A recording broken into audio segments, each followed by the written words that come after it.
말씀을 하나님께 간절히 소망합시다. 우리의 가는 길은 하나님 아십니다. 함께 기도하겠습니다.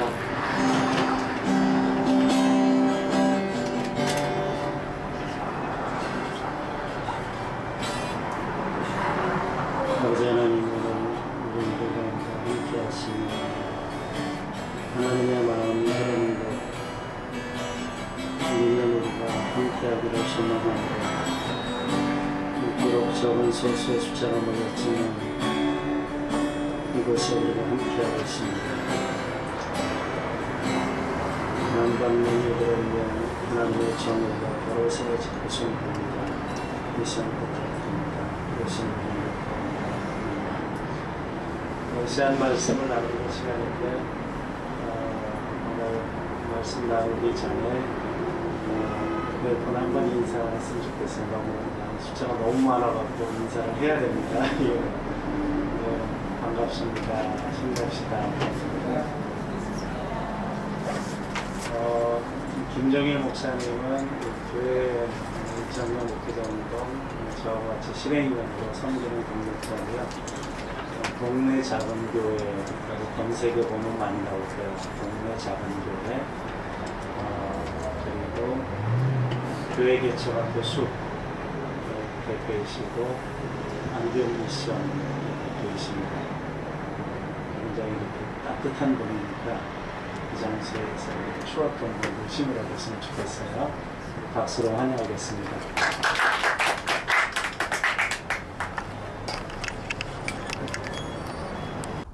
2절 말씀을 먼저 한 절을 읽고 그리고 또 2장에 있는 말씀을 같이 읽도록 하겠습니다. 22절을 먼저 같이 한 목소리로 읽겠습니다. 시작.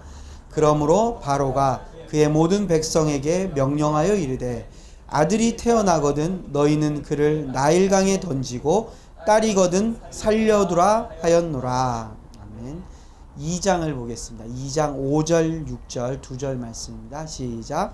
바로의 딸이 목욕하러 나일강으로 내려오고 시녀들은 나일강가를 거닐 때에 그가 갈대 사이에 상자를 보고 시녀를 보내어 가져다가 열고 그 아기를 보니 아기가 우는지라 그가 그를 불쌍히 여겨 이르되 이는 히브리 사람의 아기로다. 아멘.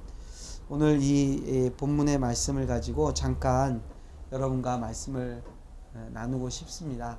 저는 사실은 작은 교회를 목회하고 있는 목사입니다. 저희 교회 이름이 이제 동네 작은 교회라서 시작한 지 8년 됐는데요. 저희는 이제 작은 공동체로서의 교회를 좀 가보자. 그리고 만약에 하나님께서 은혜를 주셔서 사람이 좀 많아지면 또 작은 공동체로 나눠서 모여보자 해서 시작이 된 교회입니다. 그렇게 하다 보니까 지금 이제 주에 일요일에 4군데에서 저희가 한 20-30명씩 모여서 예배를 드리고요. 가끔 한 번씩 다 같이 모여서 예배를 드리고 있습니다. 저희가 교회를 처음 시작할 때 성경을 읽다가 우리가 하려고 하는 이런 교회에 대해서 성경에서 뒷받침을 해주고 있는 게 뭐가 있을까 하고 한번 찾아봤습니다. 그러다가 마태복음 18장을 보게 됐는데 마태복음 18장이 좀 의외의 성경 내용이었습니다. 뭐냐 하면 마태복음 18장 내용 전체가 어린아이, 그 다음에 소자, 이른 양 한 마리, 그 다음 두세 사람 뭐 이렇게 내용을 기록되고 있습니다. 18장의 처음 시작이 뭐냐면 제자들이 예수님께 무엇을 묻냐면 이제 천국에 가면 누가 가장 큰 사람입니까? 하고 묻습니다. 제자들의 이 질문은 오늘 우리들의 질문과 거의 유사합니다.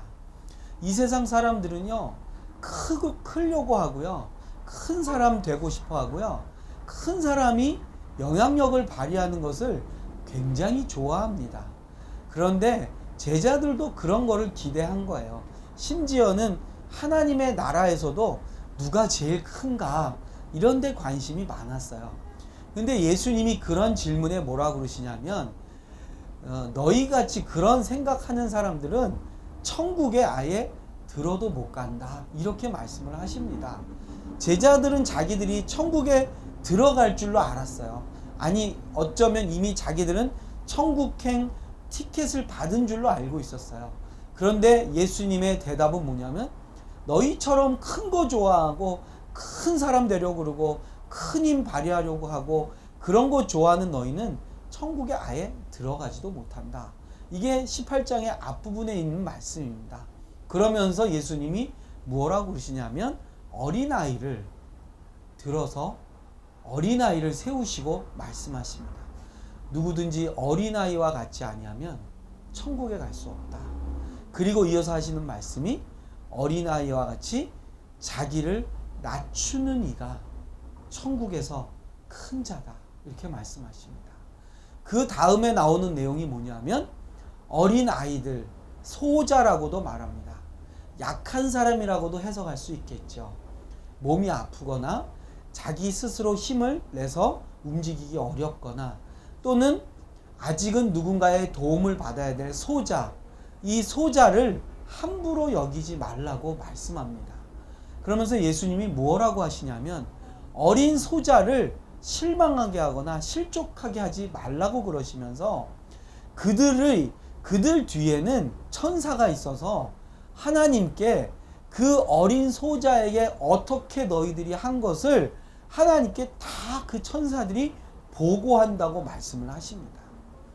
그러니까 이 당시도 그렇고 지금도 그렇고 어린 아이들을, 약한 사람들을 함부로 여기고 우습게 여기고 막대하는 사회가 지금도 있잖아요. 그런데 우리 예수님이 뭐라 그러시느냐, 그렇게 하는 너희들의 행위에 대해서 천사가 하나님께 다 세세하게 보고한다고 하는 거예요. 그러면서 어린아이를, 소자를 실족하게 하지 말라 그러십니다. 세 번째 마태복음 18장의 내용이 뭐냐면, 바로 99마리의 양을 두고 그 한 마리 보이지 않는 양을 찾아 나서는 목자의 모습을 예수님이 말씀하고 있습니다. 이 목자가 100마리의 양을 기르고 있는데 한 마리가 안 보이는 거예요. 그러니까 저녁 때 돼서 이제 우리에 집어넣으려고 보니까 한 마리가 안 보이니까, 그러면 우리가 상식적으로 생각하면 어떻겠습니까? 99마리 빨리 우리에 집어넣고 한 마리를 찾든가, 그게 아니면 아이고 이 한 마리 이거 어디 가서 또 잊어버렸나 보다, 그리고 포기할 수도 있는데, 이 목자는 그렇게 하지 않는다는 거예요. 심지어는 뭐라 그러냐면, 99마리를 들에 그냥 둔 채로 잃어버린 양 한 마리를 찾아 나서는 목자를 우리에게 보여주고 있습니다. 오늘날 이 세상은요, 99마리의 절대적 가치를 둡니다.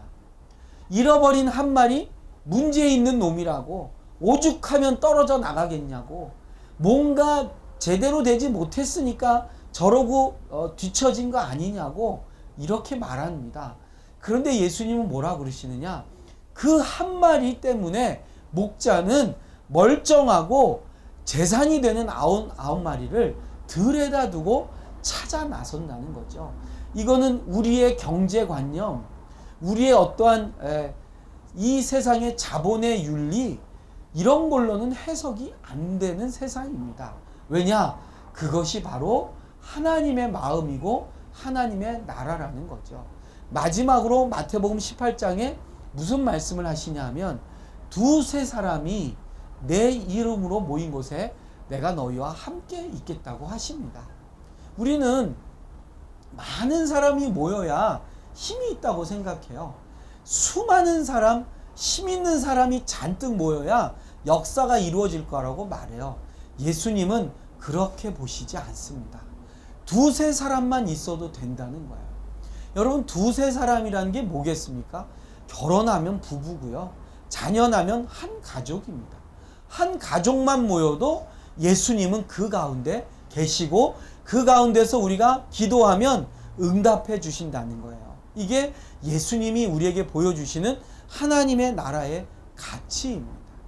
하나님 나라는 많이 모여야 되는 게 아니고, 힘이 있어야 되는 게 아니고, 큰 자가 누군지 따지는 게 아니고, 지극히 작은 자, 어린 소자, 잃어버린 한 마리의 양을 찾아 나서는 그 마음, 두세 사람이 모인 곳에 우리 주님이 함께 하시면서 거기서 하나님의 나라를 보여주신다는 겁니다. 우리가 오늘 이 자리에 목요일마다 모여서 예배도 드리고 강의도 듣고 여러 가지 행사와 프로그램들을 갖습니다. 벌써 이곳에 우리가 모이기 시작한 게 벌써 수백 일이 지났습니다. 제 기억으로는 600일이 아마 지난 거 맞죠? 이제 아마 600일이 넘은 걸로 알고 있습니다. 여러분, 이 장소는요, 힘 있는 사람은 오지 않습니다. 유명한 사람들은 오지 않습니다. 이곳을 지키는 사람들은 누굽니까? 작고 보잘것없고 그 생명을 잃은 그 가족의 마음을 헤아리는 정말 연약한 사람들이 이 자리를 지키고 있습니다. 저는 믿습니다. 바로 여기에 우리 주님이 우리와 함께 하시고 있다는 것입니다. 오늘 우리가 읽은 출애굽기를 보면 권력자들은요, 참 어쩌면 이때나 지금이나 너무나 비슷해요. 권력자들이 하는 일이 뭔가? 자기들의 성을 쌓고 자기들의 권세의 이미지들을 만들어내는 자들이 하는 일이 뭡니까? 약한 아이들을 물에 던져 죽이는 일입니다.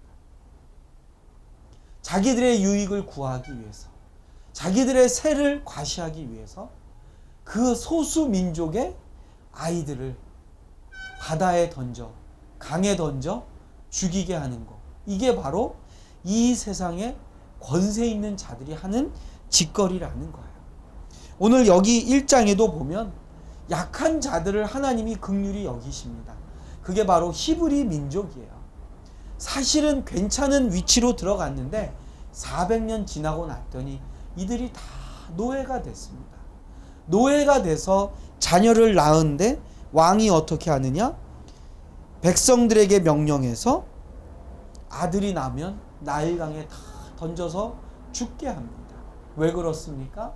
히브리 민족이 많아지는 것이 두렵기 때문입니다.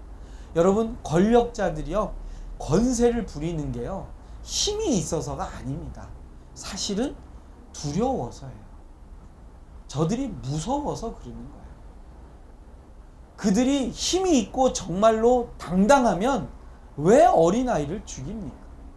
왜 어린아이 죽인 것에 대해서 책임을 지려고 하지 않습니까? 두렵기 때문입니다. 무섭기 때문이에요. 당당하지 못한 거죠. 사람을 죽이는 사람들은요, 다 두려워하는 사람들입니다. 사실은 살인을 저지르고 생명을 빼앗는 사람들일수록 사실은 비겁한 자들이고 자신감이 없는 자들이에요. 얼마나 자신이 없고 얼마나 무서워하고 얼마나 자기의 통치의 세대에 자기의 권력에 대한 자신감이 없으면 어린아이를 강에 던져서 죽입니까? 우리가 이 세월호를 생각하며 여기 오늘도 모였습니다. 여러분, 이 세상에 권력 있는 자들 중에 누가 이 문제를 책임을 지고 있습니까? 이 아픈 문제에 대해서 누가 나와서 이야기를 하고 있습니까? 그들이 하는 일은 자기들의 성을 쌓고 자기들의 권력을 쌓고 자기들의 재물을 모으는 데만 혈안이 되어 있어요. 세월호 사건 이후로 우리 한국 사회를 보십시오. 생명을 귀중히 여기는 것보다는 생명을 죽이는 데 혈안이 되어 있습니다. 사람을 살리자고 남과 북이 같이 살자고 개성을 만들어 놨는데 개성공단을 문을 닫고 뭐 퍼주기를 한다고 말하고, 예, 북한이 뭐 미사일을 쐈다고 말하고 로켓을 쐈다고 하면서 또 다시 그것을 떨어뜨리는 미사일을 가지고 오겠다고 하는 게 이 나라의 힘 있는 자들의 삶의 방식입니다. 생명을 귀중히 여길 줄을 몰라요. 생명을 살리고 생명을 더 북돋아주고 영혼을 살려내는 일을 해도 지금 모자랄 이 시대에 여러분, 힘 있는 자들이 하는 일이 뭐냐? 어린아이를 강에 던져서 죽이고 있다는 사실입니다. 오늘 본문 2장을 한번 넘어가서 보겠습니다. 오늘 본문 우리가 읽은 2장 5절을 보시면 이제 이 나일강에 한 아이가 떠내려가고 있습니다. 그 아이는 바로 다름 아닌 모세죠. 그런데 바로의 딸이 목욕을 하러 갔다가 모세를 발견하게 됩니다. 여기 하나님의 놀라운 신비가 있죠. 이 세상의 어린아이를 죽이고 사내아이를 죽이는 그 권력자의 딸이 오히려 한 아이를 살려내는 일을 하게 된다는 것입니다. 저는 저 청와대 안에 또 우리 입법과 사법과 행정부의 그 안에 사실은 사람을 죽이고 사람을 해치고 생명을 우습게 여기는 사람들이 많이 있지만 하나님이 그들의 권력 안에 한 생명을 살리게 하시는 일을 하실 줄로 저는 믿습니다. 우리가 오늘 이 광화문에 나와서 하는 일이 무엇입니까? 우리가 여기를 지키고 있는 일이 무엇입니까? 한 생명만이라도 우리가 살려낼 수 있다. 한 생명을 다시 일으켜낼 수 있다. 우리가 수많은 생명을 잃고 온 이 땅의 백성들이 좌절과 시리와 절망과 한순간 눈물 속에 있습니다. 이제 하나님이 우리에게 한 사람만 살려내 주시면 우리에게는 다시 살아갈 용기가 있다는 것이죠. 오늘 여기서 구원받는 이 히브리 아기 이름이 모세인데요. 출애굽기가 참 놀라운 게 이제부터 출애굽기, 이 애굽을 탈출하는 이스라엘 백성의 리더로, 주역으로 하나님이 누구를 쓰시냐면 모세, 이 사람을 살려내서 쓰시는데 이 모세가 바로 다름 아닌 레위 지파 사람이라는 것입니다. 어떻게 레위 지파의 한 아이가 구원을 받고 나중에 이제 모세가 이스라엘 백성을 구원해낼 때 그의 형도 레위 지파죠. 형 모세와 형 아론이 이스라엘 백성을 구원하게 됩니다. 근데 이제 여기 좀 특이한 것은 레위 지파 사람들이 이 일의 주역으로 하나님 앞에 선택을 받는다는 거예요. 레위 지파가 왜 등장할까? 사실은 창세기의 마지막을 보면 레위는 야곱의 아들 12 가운데 두 아들이 야곱이 죽으면서 저주를 퍼붓고 죽습니다. 아버지가 자녀들을 축복하고 유언을 할 때 아주 축복의 메시지를 줘도 모자란데 야곱이 이상하게도 12 아들들 한 명 한 명에게 유언을 남기는데 아주 축복의 유언을 남기는 두 아들이 나와요. 그게 누구냐면 바로 유다와 요셉의 가문입니다. 그런데 두 집안한테는 아주 저주를 퍼붓습니다. 다시는 저 아들들하고 형제들하고 상종하지 마라. 저주를 받을 거다. 이러면서 저주받은 두 가문이 누구냐면 바로 레위 가문과 시므온 가문입니다. 그리고 세월이 400년이 지난 겁니다. 400년이 지나고 나서 하나님이 이 야곱의 후손인 이스라엘 백성 60만 명을 구원해내는데 누구를 살려내느냐? 바로 나일강에서 죽음을 향해 떠내려가는 한 아기를 바로의 딸이 건져내게 하시는데 그 아이가 바로 저주받은 레위 지파의 아기 모세였다는 것입니다. 여러분, 우리는 저주하고요. 우리는 비난하고요. 우리는 업수히 여기는 그 영혼이, 그 집안이 하나님께서 다시 민족을 살리는 집안으로 하나님이 회복시켜 주신다는 거예요. 우리가 여기 나와서 예배하고 여기 나와서 하나님 앞에 기도하는 이유가 무엇입니까? 이 세상이 아무리 악하게 가고 아무리 권력자가 타락을 해도 하나님이 저주받은 집안의 한 아기를 나일강에서 살려내면서 하나님의 구원 계획은 그 저주를 푸시고 그 저주받은 가문의 아기가 온 이스라엘 백성을 구원해내는 주역으로 하나님이 회복시켜 주신다는 게 출애굽의 메시지라는 것입니다. 저는 이 세월호 사건으로 말미암아 많은 부모님들이 눈물을 흘리고 가족들이 슬픔에 빠졌고 온 대한민국 국민들과 시민들이 절망과 슬픔 속에 잠겨 있었습니다. 그러나 저희가 소망하고 기대하고 기도하는 내용이 무엇이겠습니까? 이 절망 가운데 있는 안산 땅에, 또 세월호와 관련된 유가족들 가운데 우리가 기도하고 바라는 것은, 하나님, 이 저주의 사슬을 끊어내시고 이 죽음의 늪에서 우리를 건져내시고 우리 가족들 가운데, 우리 유가족들 가운데, 남겨진 우리 식구들 가운데 하나님, 모세같이 한 영혼 건져내셔서 살려내셔서 그 사람이 이 이스라엘 백성 전체를 구원해내는 것처럼 한국 사회가 다시 한번 구원받는 하나님의 은혜가 우리 안에 넘치기를 간절히 소원을 드립니다. 어제 제가 마침 광화문을 또 나왔었어요. 어제는 여기를 온 게 아니라 바로 저기 세종문화회관을 들어갔습니다. 왜냐하면 마침 저희 교회 자매 한 명이 안산 시립국악단의 단원으로 있습니다. 근데 어제가 세종문화회관에서 안산 시립국악단 20주년 연주회가 있었어요. 그래가지고 제가 이제 목사라고 티켓을 줘서 제 아내랑 난생 처음으로 국악 관현악단의 연주를 듣고 보려고 이제 세종문화회관에 어제 갔습니다. 유명한 분들이 협연으로 많이 나오셨어요. 김덕수 씨의 사물놀이패도 나오고, 또 이 국악하고 뭐 현대 무용도 나오고, 뮤지컬을 하는 분들도 나오고. 근데 그 중에 제가 정말로 듣고 싶었던 분이 누구였냐면 바로 장사익 선생님이 협연으로 어제 나오시는 순서가 있었어요. 그 기대를 잔뜩 했는데 장사익 선생님 나오신데 뭐 우레와 같은 박수가 나왔죠. 근데 노래를 하시지 않고 마이크를 잡으시더라고요.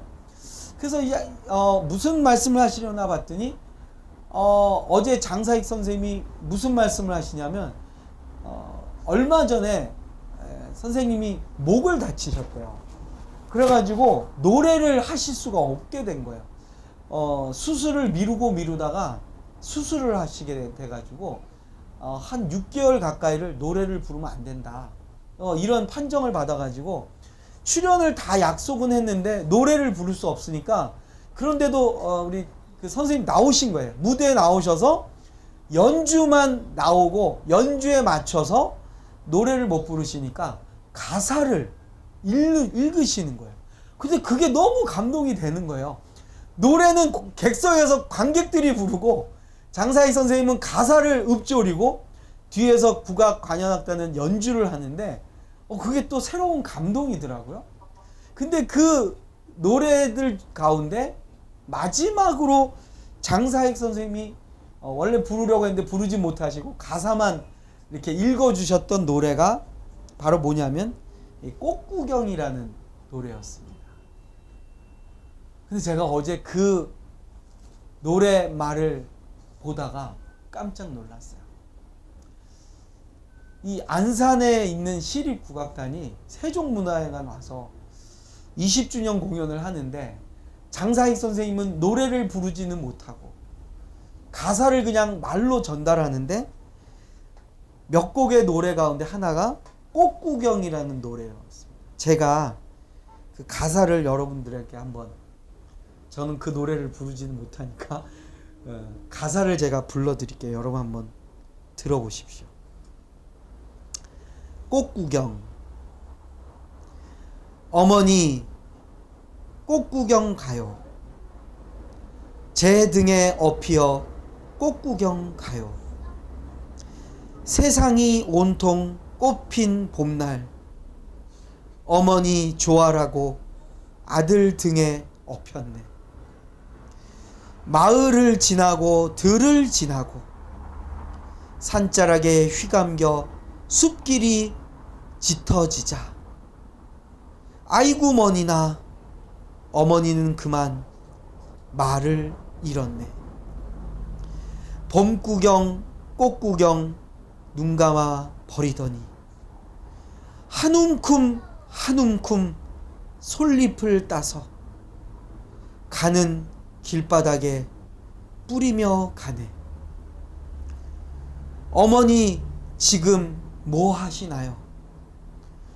꽃 구경은 안 하시고 뭐 하시나요? 솔잎은 뿌려서 뭐 하시나요? 아들아, 아들아, 내 아들아, 너 혼자 돌아갈 길 걱정이구나. 산길 잃고 헤맬까 걱정이구나. 처음에는 어머니랑 아들이 봄날에 꽃 구경 가는 노래인 줄 알았어. 내용을 잘 보니까 고려장을 하려고 아들이 어머니에게 꽃 구경하자고 합니다. 꽃 구경을 가자 하는 아들의 등에 업혀 모른 척 집을 나서지만 속으로 눈물을 삼키며 혼자 돌아갈 아들이 깊은 산속에서 길이라도 잃을까 봐 어머니를 업고 가는 아들을 위해 어머니는 숲길에 솔잎을 한 움큼씩 따서 뿌려줍니다. 뭐 하려고 그러냐고 따지는 아들에게 어머니가 말합니다. 아들아, 아들아, 내 아들아, 너 혼자 내려갈 길이 걱정이구나. 내가 길을 잃을까 걱정이구나. 이 노랫말을 어제 듣는데 이 노래는 아들을 두고 떠나는, 아들과 이별하는 어머니가 아들을 위해서 자기는 죽음을 향해 가지만 살아 돌아갈 아들을 위해 솔잎을 따다 뿌려주는 어머니를, 그 어머니를 기리며 아들이 부르는 노래 같더라고요.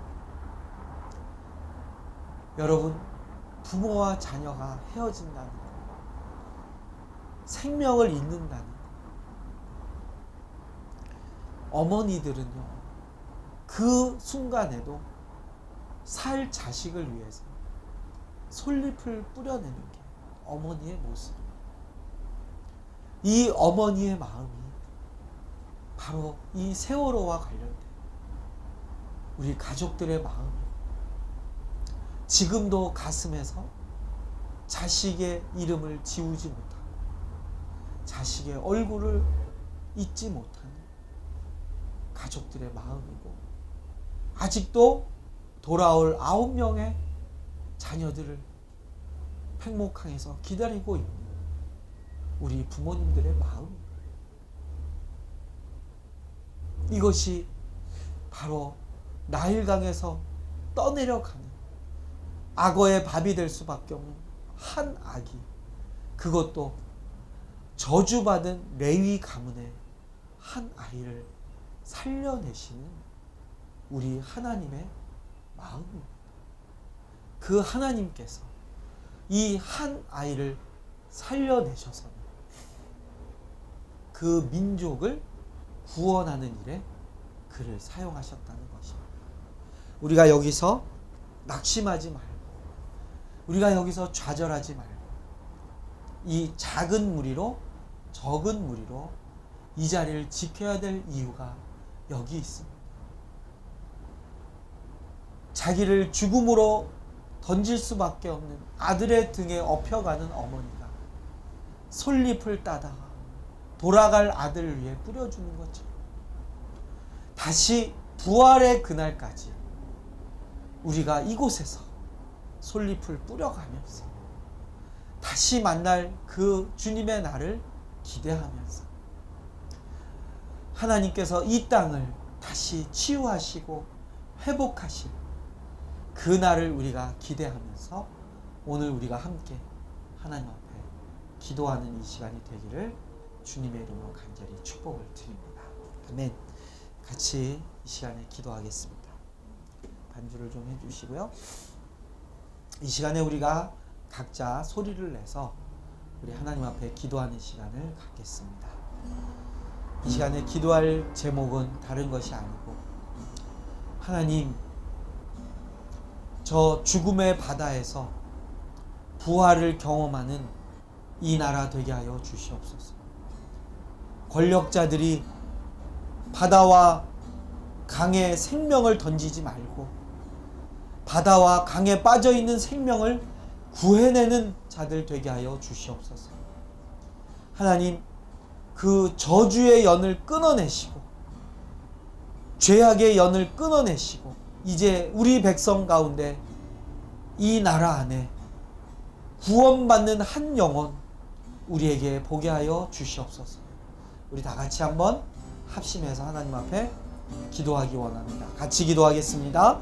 하나님, 오늘 이 밤에 우리가 모였습니다. 지극히 작은 자들입니다. 보잘것없는 존재들입니다. 연약한 자들입니다. 하나님, 우리를 불쌍히 여기시고 하나님, 우리를 긍휼히 여기시고 우리에게 자비를 베풀어 주시옵소서. 오직 주님, 하나님, 저주의 끈을 끊으시고 저주받은 백성 가운데서도 건져내어져서 민족을 구하고 시대를 바꾸는 그 하나님의 역사가 이 땅, 이 민족 가운데서도 다시 일어나게 하여 주옵소서. 권세자들이 강과 바다에 생명을 던지는 일 생기지 아니하도록 주님, 저들의 마음을 돌이키게 하시고 저들이 두려움과 공포와 불안에 떨면서 나라를 다스리는 것이 아니라 하나님의 샬롬과 평화와 긍휼과 자비로 생명이 생명을 낳는 이 나라, 이 민족 되게 하여 주시옵소서. 주님, 아직도 자녀들의 얼굴을 잊지 못하고 가슴에 그 이름을 새겨놓고 눈물 흘리는 어머니들과 아버지들과 가족들이 있사오니 주님, 그들의 마음을 붙잡아 주시고 헤아려 주시고 눈물을 닦아 주시고 소자의 편에 서시며 어린아이를 귀히 여기시는 예수님께서 그들의 마음을 위로하여 주시옵소서. 오늘 우리가 모여 기도할 때에 그 하나님의 나라가 이곳에 임하는 놀라운 은혜를 경험하게 하옵소서. 예수님의 이름으로 기도합니다. 아멘.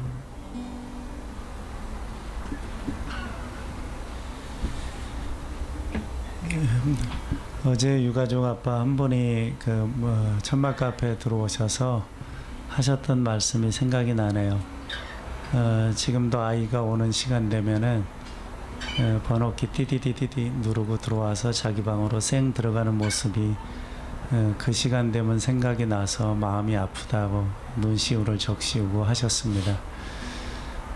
목사님 말씀대로 그야말로 부모는 자녀를 잊을 수 없는데 그 자녀의 그 죽음의 분명한 원인도 밝힐 수 없는 인연이 되어가지만 이 억울한 사회 속에서 우리가 살고 있는 것 같습니다. 3월 15일이면 700일째입니다. 700일째인데 그때부터 3월 15일부터 4월 16일까지를 4.16 연대에서는 그 2주기 월간으로 이렇게 계획을 세우고 세부 계획은 아직 나오지 않았는데요.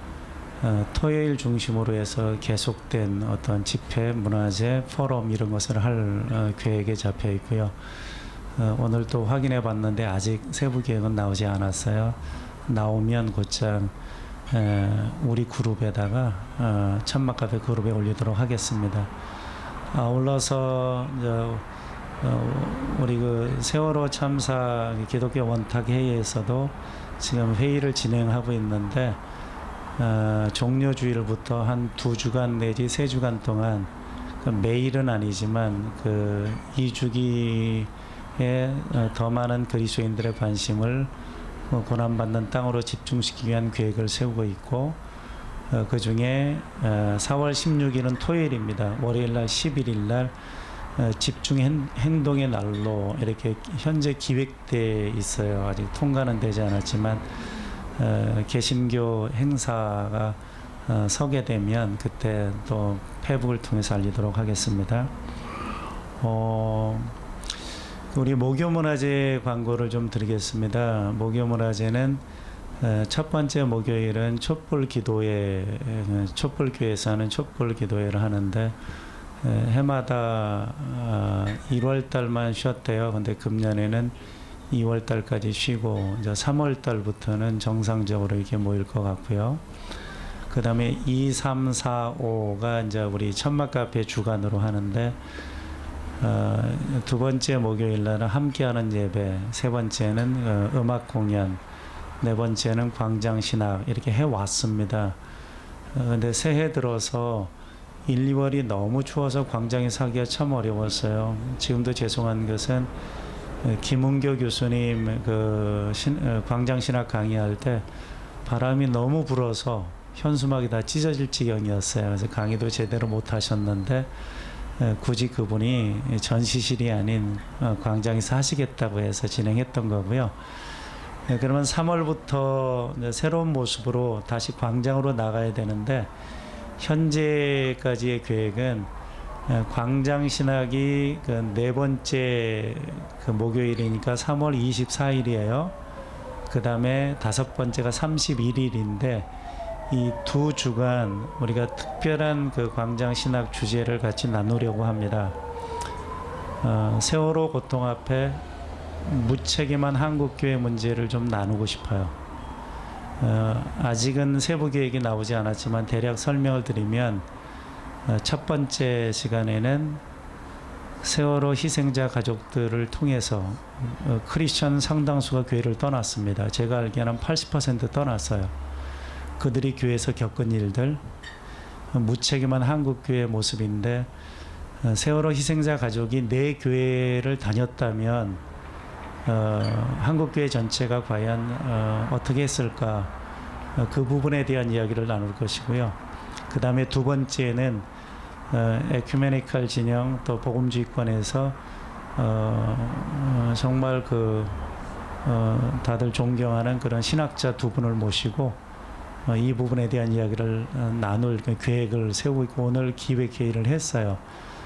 그리고 둘째, 셋째는 어떻게 나갈지 아직 기획회의가 안 돼 있기 때문에 현재까지 계획은 광장 신학하는 3월 24일 전까지는 좀 이 장소에서 모이는 게 낫지 않겠나 싶고, 또 3월 15일부터 2주기 어떤 준비에 들어가기 때문에 4.16 연대에 어떤 일이 있을지도 모르고 해서 거기에 맞춰가는 것이 좋겠다, 이렇게 현재까지는 대화가 돼 있습니다. 특별히 3월 24일, 31일 좀 많이 좀 홍보해 주시고요. 2년 되었지만 아무것도 밝혀진 게 없습니다. 작년인가 재작년인가 기억이 정확히 안 나는데 5월 5일 날 그 이후엔가 그때 달라이라마 바로 아랫사람이 온 적이 있었어요. 그리고 한국교회를 대표할 만한 어떤 분이 찾아오셔서 몇몇 분들하고 식사를 했습니다. 그때 이제 말씀을 드렸어요. 외국에서 다른 종교 지도자는 와서 이렇게 조의를 표하는데 한국교회는 뭐 하고 있냐고. 물론 저는 좋은 답은 듣지 못했습니다만 광장에 꾸준히 있으면서 이 부분에 대한 무거운 마음이 여전히 있습니다.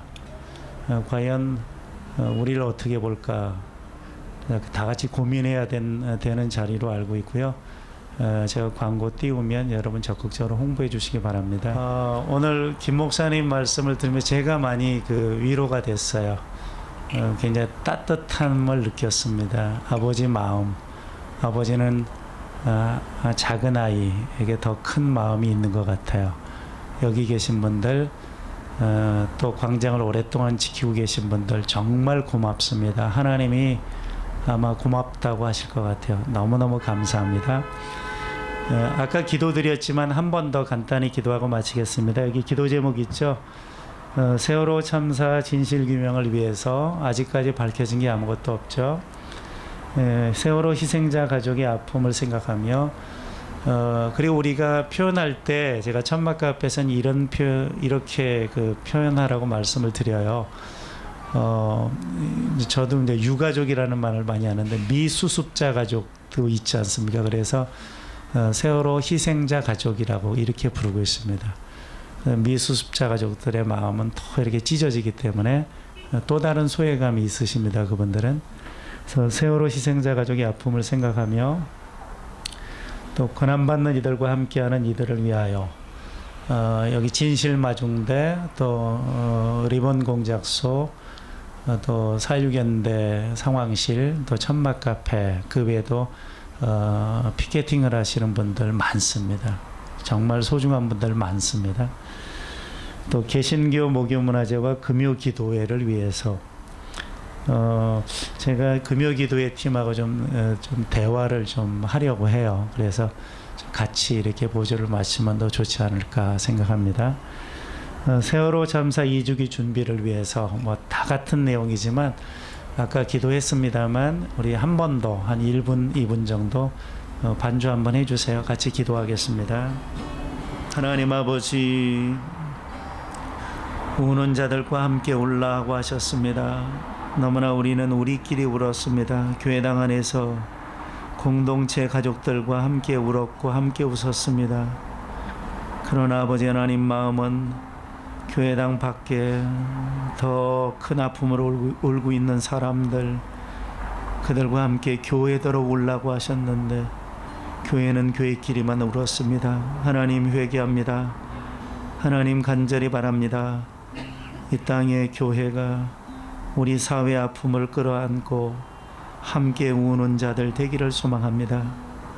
아버지 하나님, 작은 소자 하나에게 행한 것이 곧 내게 행한 것이라고 예수님 말씀하셨는데 주님은 고난받는 자와 함께 하십니다.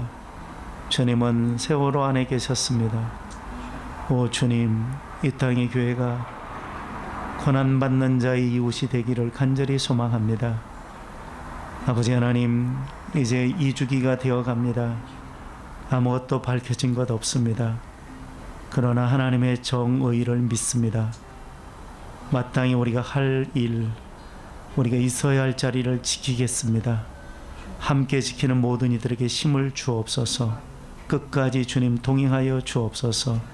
오늘 이 모임 가운데 함께 하심을 감사드리며 예수 그리스도의 이름으로 기도드리옵나이다. 아멘. 감사합니다.